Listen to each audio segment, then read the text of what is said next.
Representative White, welcome to Red, White, and Blue. Yes, I get around to looking at you every now and then. Well, we appreciate that. I made it to big time, red, white, and blue. You have, and you're in our viewing audience, your district. Tell us where your district Well, is. we're right outside your viewing audience. I believe I have one county that may be in your viewing audience. That's Polk County. So we're proud to represent Polk, Tyler, Jasper, Newton, and Hardin counties. I believe Tyler, Jasper, Newton, and Hardin, they're either in the Beaumont or Lufkin media market. We're glad to have part of your district with us. Yes, sir. This session, you're chairman of the Corrections House yes, Corrections sir. That's Committee.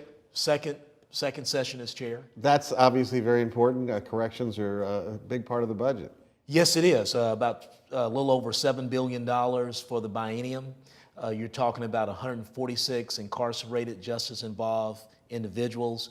Maybe 146,000. 146,000, excuse me. Yes. Another 400,000 on probation or parole. Wow. So it's a very fascinating committee. We oversight everything from the time someone is convicted and possibly if they face the death penalty.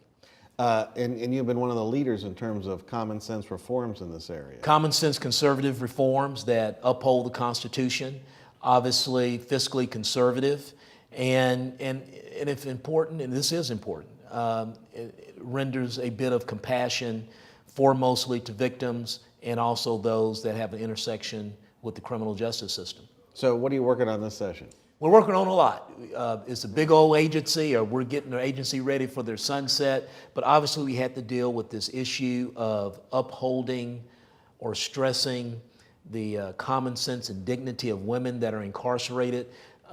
We were highlighted on just some issues as their hygiene equipment, how we are engaging with these women, how we're rehabilitating them, how we're educating them. The committee is very, very concerned that when we look at the education of these women that are incarcerated, their programming is not up to par with the men that are incarcerated. So we've been working on all of those issues, strengthening our probation system. The probation system in your local community, Gary, they're your force multipliers. They're working with people in the community, they're rehabilitating them, and we find out on certain offenses, especially these low-level possession, drug-type offenses, they're able to do that rehabilitation more efficiently and effectively. Have you found that spending more money on probation and local-based programs gives you more bang for the buck than spending money to incarcerate people in maximum security prisons? It has the potential to do that. Obviously, one of the core objectives of the Texas Department of Criminal Justice is to promote public safety.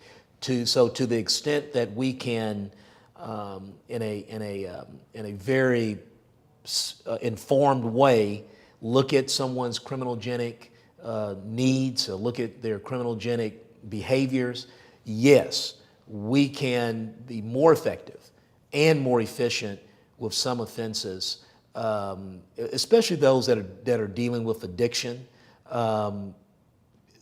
Some environments, like a prison environment, may not be that great as far as handling an addiction. Usually we need to get those folks into some type of therapeutic environment. Have we given any thought to not having every Texas Department of Criminal Justice facility be maximum security? Well, kind of like the feds do it, where they have different levels of prisons. Well, I think we do have different levels of security from unit to unit. Understand this: when I first started my journey here in the Texas legislature, we were, between maybe 152, 155,000 incarcerated and justice involved. Now I think we're about, like I said, 146,000. Right now, we have vastly more violent offenders that are incarcerated. Many of them, 30-35% bottom line floor number, are struggling with some type of psychosis.